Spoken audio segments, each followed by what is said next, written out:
ہمیشہ ہر چیز، ہر بات اللہ کو بتاؤ، اس سے دوستوں کی طرح بات کرو۔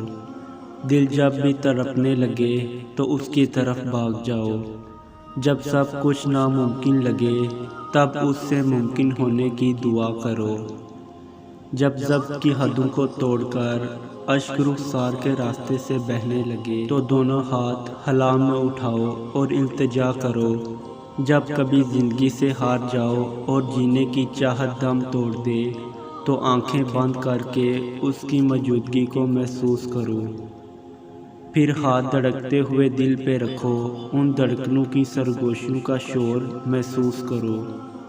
یوں لگے گا جیسے وہ اسی سینے میں موجود ہے، جیسے وہ ان دھڑکنوں میں لہو کی مانند دوڑ رہا ہے، جیسے وہ پوری روح پہ قابض ہے۔ پھر سکون بھی ملے گا، زندگی آنکھوں سے نظر آئے گی اور ہونٹوں سے مسکرائے گی۔ اسے محسوس کرنے میں اتنا سکون ہے تو سوچو وہ اگر روبرو آ گیا تو کیا سے کیا حال